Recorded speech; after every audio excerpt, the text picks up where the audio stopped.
మీరు మీ కుటుంబాన్ని ప్రేమిస్తుంటారు, వారి కోసమే డబ్బు సంపాదిస్తుంటారు, వారి కోసం కష్టపడుతూ ఉంటారు. మీ ఫ్యామిలీకి, మీ పిల్లలకు ఎటువంటి డబ్బు కష్టాలు రాకుండా మీరు ప్లాన్ చేస్తూ ఉంటారు, ఇన్వెస్ట్మెంట్ చేస్తూ ఉంటారు, సేవింగ్స్ చేస్తూ ఉంటారు, వారి చదువు కోసం ప్లానింగ్ చేస్తూ ఉంటారు. అయితే ఇక్కడ మీరు మొత్తానికి మీరు చేసేది ఏంటంటే వారికి ఆర్థికంగా ఎటువంటి కష్ట నష్టాలు రాకుండా చూసుకోవడానికి మీరు ఎప్పుడు తపన పడుతూ ఉంటారు. కానీ జీవితం అనేది ఎప్పుడు కూడా ఒక్కలాగే ఉండదు. ఇప్పుడు మీరు ఒక గోల్ పెట్టుకొని, ఒక ఫైనాన్షియల్ గోల్ పెట్టుకొని మీరు పని చేస్తూ ఉంటారు. కానీ ఈ లోపు ఏం జరుగుతుందంటే మీ యొక్క బాధ్యతలు పెరుగుతూ ఉంటాయి, మీ యొక్క గోల్స్ మారుతూ ఉంటాయి. అయితే జీవితం అనేది ఎప్పుడూ ఒకలాగా ఉండదు. మీరు ఏదైతే గోల్ కోసం ప్రయత్నిస్తుంటారో మీ యొక్క రెస్పాన్సిబిలిటీ పెరుగుతూ ఉంటే మళ్ళీ ఆ గోల్స్ కూడా పెరుగుతూ ఉంటాయి. అంటే మీరు మీ గోల్ అనేది మీరు పెట్టుకొని పనిచేస్తున్నప్పుడు మీరు ఎలాగో దాన్ని సాధిస్తారు అనే నమ్మకం అని మీకు ఉంటుంది. కాకపోతే ఈ ప్రయాణంలో మీకు 2 రకాల అడ్డంకులు వచ్చే ప్రమాదం ఉంటుంది.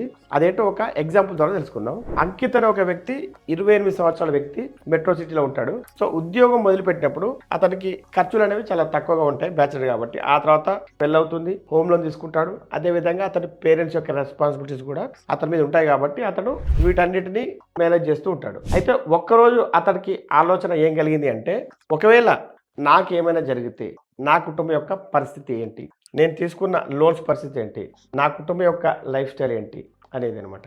అయితే అతను ఆలోచించింది ఏంటంటే ఆ 2 రకాల అడ్డంకుల గురించి ఆలోచించాడంట. అవి ఏంటి అంటే, ఒకటి దురదృష్టవశాత్తు అతడికి ఏమైనా జరిగి ఏదైనా యాక్సిడెంటో లేకపోతే ఏదైనా వ్యాధి వచ్చి అతడికి ఏమైనా జరిగితే అతని కుటుంబం ఆర్థికంగా కష్టాలు అనుభవిస్తుంది, అతని కుటుంబం రోడ్డున పడే ప్రమాదం ఉంటుంది. లేదు అతని కుటుంబ సభ్యులకు కానీ అతనికి కానీ ఆరోగ్యపరంగా సమస్యలు వచ్చాయనుకోండి, కూడబెట్టింది కానీ ఇన్వెస్ట్మెంట్ అయింది కానీ ఇవన్నీ కూడా దివాలా తీసి.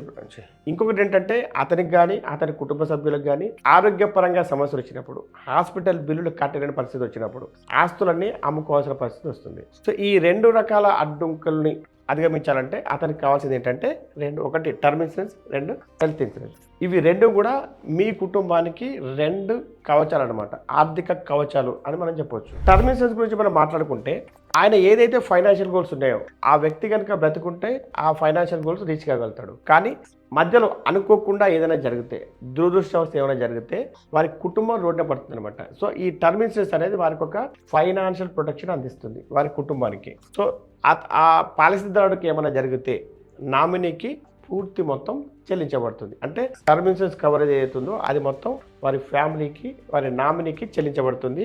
అయితే బేసికల్గా ఏంటంటే మీరు ఇన్వెస్ట్మెంట్ కంటే కూడా ఇప్పుడు చాలామంది ఇన్వెస్ట్మెంట్ రకరకాల మ్యూచువల్ ఫండ్స్లో, షేర్లలో, తర్వాత పోస్ట్ ఆఫీసులో దీంట్లో ఇన్వెస్ట్ చేస్తుంటారు కదా. వాటికంటే ముందు మీరు చేయాల్సిన పని ఏంటంటే టర్మ్ ఇన్సూరెన్స్ తీసుకోవడం. అంటే దీనివల్ల ఏంటంటే ఇది పెట్టుబడి కాదు, ఇదొక ఫైనాన్షియల్ ప్రొటెక్షన్. మరి మేము టర్మ్ ఇన్సూరెన్స్ ఎంత తీసుకోవాలి అన్న ప్రశ్న చాలా మందికి వస్తుంది. సో దీనికి ఒక తమ్ముళ్ళు ఏంటంటే మీ సంవత్సరాల ఆదాయం ఏదైతే ఉందో దానికి ఒక 20 నుండి 25 రెట్లు ఉండేటట్టుగా మీరు టర్మ్ ఇన్సూరెన్స్ ప్లాన్ చేసుకోవాల్సి వస్తుంది. అంటే ఈ టర్మ్ ఇన్సూరెన్స్ వల్ల ఏంటంటే కవరేజ్ ఎక్కువ వస్తుంది, ప్రీమియం అనేది తక్కువ వస్తుంది. అంటే లైఫ్ ఇన్సూరెన్స్ పాలసీలో చాలా ఉన్నాయి, కాకపోతే టర్మ్ ఇన్సూరెన్స్ తీసుకోవడం వల్ల ఏంటంటే తక్కువ ప్రీమియంతో మనకి ఎక్కువ కవరేజ్ వచ్చే అవకాశం ఉంటుంది అనమాట. ఇప్పుడు ఈ తరంలో వస్తున్న టర్మ్ ప్లాన్స్ ఎలా ఉన్నాయంటే ఒక్కసారి కనుక మీరు తెలుసుకుంటే మనకు రెగ్యులర్ టర్మ్ ప్లాన్ గురించి అందరికీ తెలుసు. అంటే ఒక పాలసీదారుడు మరణిస్తే నామినీకి ఆ యొక్క ఫుల్ లైఫ్ ఇన్సూరెన్స్ కవరేజ్ అనేది లభిస్తుంది. సో ఇది ప్రీమియం అనేది తక్కువగా ఉంటుంది. సో నార్మల్గా జరిగేది ఏంటి అంటే టర్మ్ పాలసీలో మనం కట్టే ప్రీమియం ఏదైతే ఉందో అది మనకు చివరి దాకా మనం సర్వైవ్ అయితే అది రిటర్న్ రాదు. ఇప్పుడు ఇక్కడ 2వ వేరియంట్ ఏంటంటే మనం కట్టే ప్రీమియమ్స్ అన్నీ కూడా రిటర్న్ ఆఫ్ ప్రీమియమ్స్ అనమాట. ప్రీమియమ్స్ అన్ని కూడా రిటర్న్ వస్తాయి. అంటే మనం ఒక 20 years పెట్టుకున్నాం అనుకోండి, లేదంటే 25 years లేదా 35 years కట్టేటట్టుగా పెట్టుకున్నాం. ఆ టర్మ్ అయిపోయింది, దాని తర్వాత మనకి ఏమీ కాలేదు, అప్పుడు మనం కట్టిన ప్రీమియమ్స్ అన్నీ కూడా తిరిగి వచ్చేస్తాయి. ఇక్కడ జిఎస్టీ ఇప్పుడు ఏం లేదు కాబట్టి జిఎస్టీ గొడవ లేదు. సో ఇదొకటి. ఇప్పుడు ఇంకొక కొత్త వేరియంట్ ఏంటంటే 100% ప్రీమియం వాపస్. అంటే దీంట్లో ఏంటంటే ఇప్పుడు చాలా మందికి ఏంటంటే మనం ఒక 60 ఏళ్ళు 65 ఏళ్ళ వరకు మనం ప్రీమియం కట్టుకుందాము అనే ప్లానింగ్ చేస్తాం. కాకపోతే మన పిల్లలు సెటిల్ అవ్వడం కానీ మనకుండే రెస్పాన్సిబిలిటీస్ అవన్నీ కూడా 50 సంవత్సరాలకి కంప్లీట్ అయిపోయి అనుకోండి. అంటే పెళ్ళిళ్ళు అవ్వడం కానీ, వాళ్ళ ఎడ్యుకేషన్ అయిపోవడం కానీ, మీకు ఒక మంచి కార్పస్ బిల్డ్ అవ్వడం కానీ జరిగింది, 55 సంవత్సరాలు జరిగింది అనుకోండి.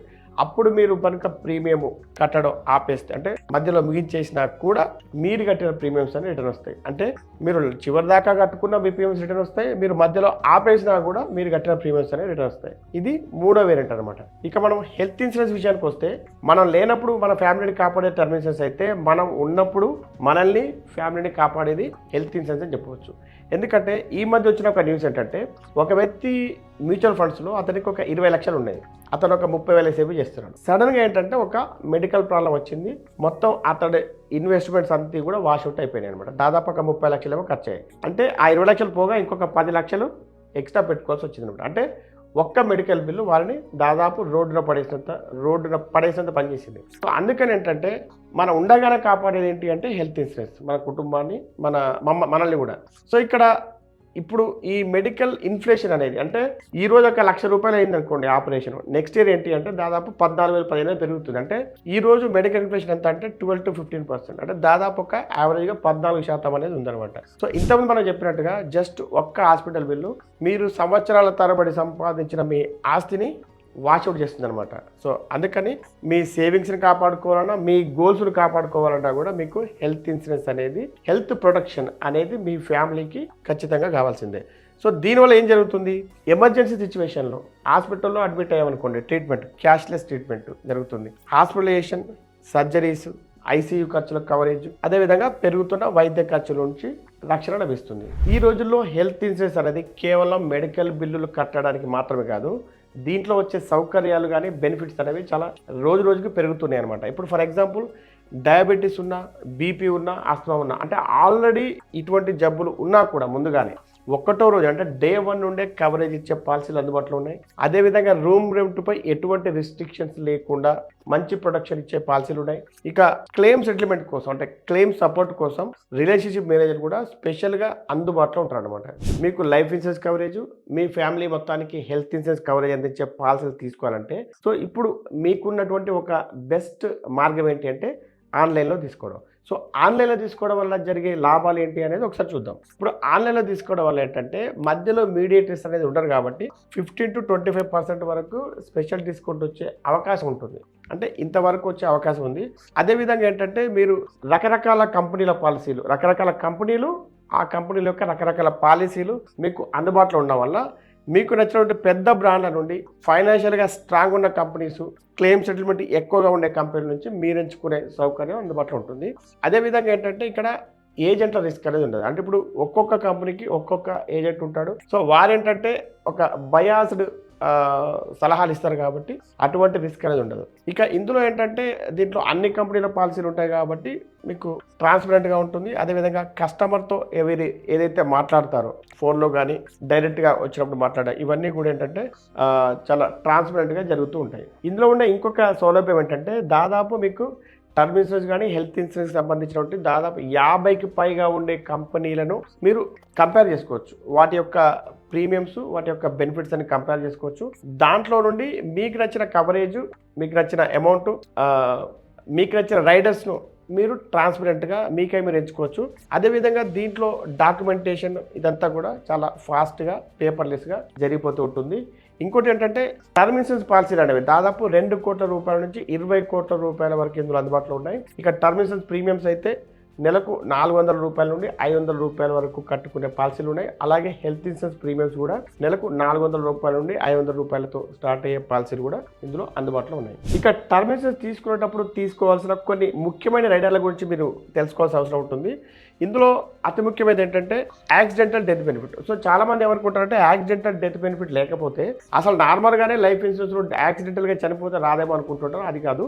యాక్సిడెంటల్ డెత్ బెనిఫిట్ తీసుకోవడం వల్ల ఏంటంటే ఒకవేళ ప్రమాదవశాత్తు మరణం సంభవిస్తే ఎక్స్ట్రా బెనిఫిట్ ఉంటుందన్నమాట. అంటే సపోజ్ అది 1 కోటి రూపాయలు ఉందనుకోండి, దీంట్లో 1 కోటి 2 కోట్లు ఆ పాలసీని బట్టి ఉంటుందన్నమాట. ఇది ఒక ఎక్స్ట్రా బెనిఫిట్ మాత్రమే. నార్మల్గా లైఫ్ ఇన్సూరెన్స్ తీసుకుంటే ఎలా చనిపోయినా కూడా డబ్బులు అనేవి వస్తాయి అనమాట, కవరేజ్ అనేది వస్తుంది. ఇక ఇంకొక రైడర్ ఏంటంటే క్రిటికల్ ఇల్నెస్ రైడర్. అంటే తీవ్రమైన వ్యాధులు వచ్చినప్పుడు అది కనుక కన్ఫర్మ్ అయినప్పుడు ఏదైతే అమౌంట్ అక్కడ ఉందో ఆ మొత్తం అమౌంట్ ఆ పాలసీదారుడికి చెల్లించబడుతుంది. ఇక ఇంకోటి ఏంటంటే యాక్సిడెంటల్ డిసేబిలిటీ బెనిఫిట్. అంటే ఒక యాక్సిడెంట్ వల్ల డిజేబిలిటీ ఏర్పడుతుంది, అంటే అంగవైకల్యం ఏర్పడినప్పుడు ఫైనాన్షియల్గా అసిస్టెన్స్ అనేది లభిస్తుంది అనమాట. అంటే ఎంతవరకు దాంట్లో ఉందో అంత కవరేజ్ లభిస్తుంది. టర్మ్ ఇన్సూరెన్స్ తీసుకోవడం వల్ల కలిగే ఇంకా కొన్ని బెనిఫిట్స్ ఏంటంటే మీకు ఆల్రెడీ తెలుసు, సెక్షన్ 80C అంటే మీరు కట్టిన ప్రీమియమ్స్ పైన సంవత్సరానికి 1,50,000 రూపాయల వరకు కూడా పన్ను మినహాయింపు ఉంటుంది.